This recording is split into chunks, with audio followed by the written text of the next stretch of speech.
ഏതൊരാചാരത്തിനും അനാചാരത്തിനും വേദങ്ങളെയും സ്മൃതികളെയും തൊട്ട് ആണയിട്ടുകൊണ്ടിരുന്ന യാഥാസ്ഥിതിക സമൂഹത്തെ ആത്മജ്ഞാനത്താൽ പ്രഫുല്ലമായ ധിഷണ കൊണ്ടു മാത്രമേ തിരുത്താൻ സാധിക്കൂ. വേരില്ലാത്ത അറിവുകളെ യഥാർത്ഥ ആത്മബോധം കൊണ്ടേ നേരിടാനാവൂ. പരോക്ഷമായ അല്പജ്ഞാനത്തെ പ്രത്യക്ഷജ്ഞാനത്തിൻ്റെ അമരകാന്തിയാലെ കീഴ്പ്പെടുത്താനാവൂ. ഈ ജ്ഞാനവിപ്ലവത്തിൻ്റെ വിത്തുപാകിയ ധിഷണാശാലിയും ആത്മസ്വരൂപനുമാണ് വിദ്യാധിരാജ ചട്ടമ്പിസ്വാമികൾ. അഗാധമായ ജ്ഞാനമായിരുന്നു സ്വാമികളുടെ ആയുധം. തിരുവനന്തപുരത്തെ കണ്ണൻമൂലയിൽ ഉള്ളൂർക്കോട് എന്ന നായർ ഭവനത്തിൽ വാസുദേവ ശർമ്മയുടെയും നങ്ങാദേവിയുടെയും മകനായി 1853 ഓഗസ്റ്റ് 25 പിറന്ന അയ്യപ്പനാണ് പിൽക്കാലത്ത് ചട്ടമ്പിസ്വാമികളായി അറിയപ്പെട്ടത്. കുഞ്ഞൻ എന്നായിരുന്നു അയ്യപ്പൻ്റെ വിളിപ്പേര്. അന്ധവിശ്വാസങ്ങളും അനാചാരങ്ങളും ചാതുർവർണ്ണ വ്യവസ്ഥിതിയുമെല്ലാമുള്ള കാലത്ത് ജീവിച്ച കുഞ്ഞൻ്റെ മനസ്സിൽ അതിനോടെല്ലാമുള്ള എതിർപ്പ് വളർന്നു വന്നു. ജാതിമത ഭേദമില്ലാത്ത മനസ്സായിരുന്നു കുഞ്ഞൻ്റേത്. ദാരിദ്ര്യം മൂലം കുട്ടിക്കാലത്ത് വിദ്യാഭ്യാസത്തിനുള്ള സാഹചര്യമുണ്ടായില്ല. എങ്കിലും മറ്റു കുട്ടികളുടെ ഓല നോക്കിയും മറ്റും അക്ഷരങ്ങൾ പഠിച്ചു. പിന്നീട് വടവീശ്വരം വേലുപ്പിള്ളയിൽ നിന്ന് വായനയും ഗണിതവും പഠിച്ചു.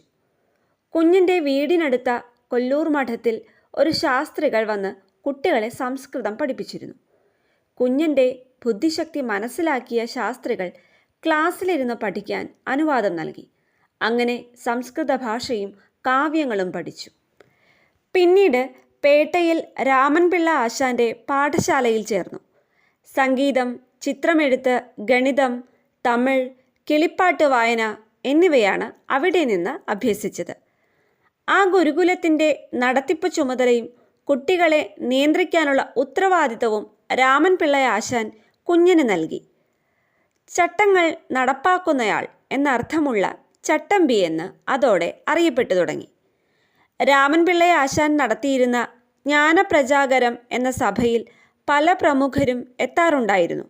അവരിൽ തൈക്കാട്ട് അയ്യാസ്വാമികൾ എന്ന ഹഠയോഗിയിൽ നിന്ന് ഹഠയോഗ മുറകളും കോളേജ് പ്രൊഫസർമാരിൽ നിന്ന് പാശ്ചാത്യ തത്വശാസ്ത്രവും പഠിക്കാൻ ചട്ടമ്പിസ്വാമിക്ക് അവസരമുണ്ടായി.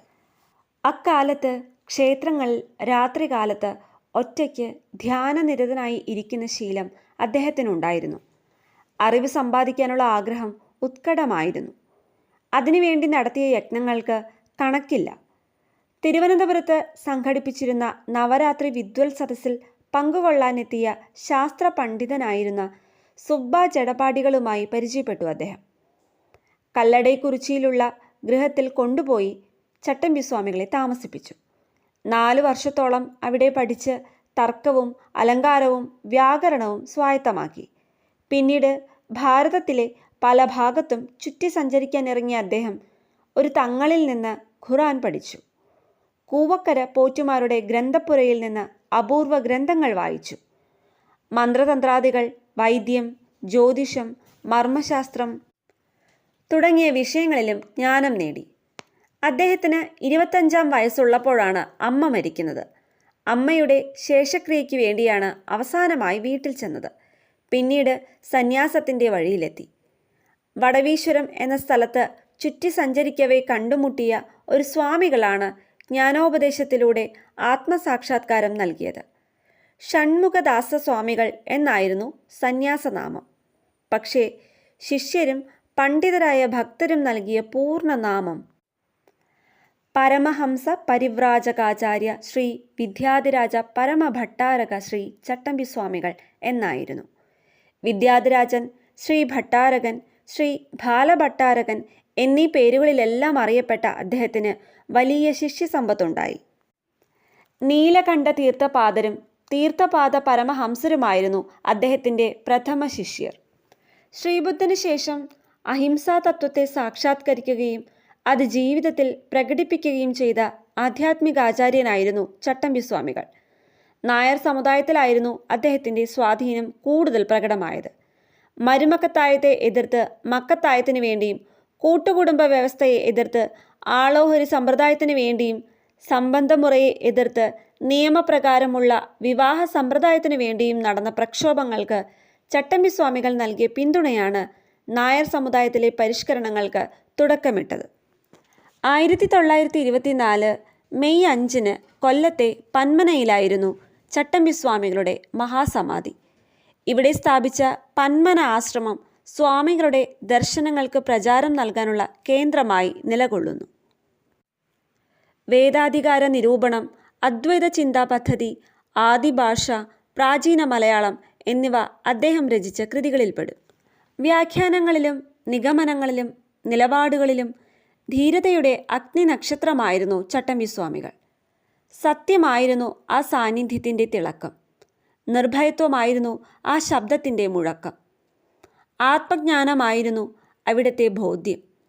മനുഷ്യകൽപിതമായ ജാതി ചിന്തകളും നിരോധനങ്ങളും അനായാസം ലംഘിച്ച കേരളത്തിൻ്റെ സാമൂഹിക ചരിത്രത്തിലെ അവധൂത സാന്നിധ്യമാണ് ചട്ടമ്പിസ്വാമികൾ. ജ്ഞാനത്തിലൂടെ ഉണർവ് എന്ന ആശയത്തിൻ്റെ വിവിധ വ്യാഖ്യാനങ്ങളാണ് സ്വാമികളുടെ പ്രവർത്തനങ്ങളും നിരീക്ഷണങ്ങളുമെല്ലാം. ആ ജ്ഞാനപ്രകാശമാണ് കേരളീയ നവോത്ഥാനത്തിൻ്റെ ഗതി നിയന്ത്രിച്ച ആദി സ്രോതസ്. ഒരിക്കൽ നവോത്ഥാനത്തിൻ്റെ വെളിച്ചം വീണ് പ്രകാശിതമായ ഭൂഭാഗങ്ങളിൽ വീണ്ടും അജ്ഞാനത്തിൻ്റെയും അല്പജ്ഞാനത്തിൻ്റെയും വികലജ്ഞാനത്തിൻ്റെയും കറുത്ത നിഴലുകൾ പടരാൻ തുടങ്ങുമ്പോൾ ചട്ടമ്പിസ്വാമികളുടെ ജ്ഞാനധീരതയെ നാം അറിയാതെ ഉപാസിച്ചു പോകും. വരിക ഭവാൻ വീണ്ടും ലോകസേവയ്ക്കായി എന്ന് പ്രാർത്ഥിച്ചു പോകും.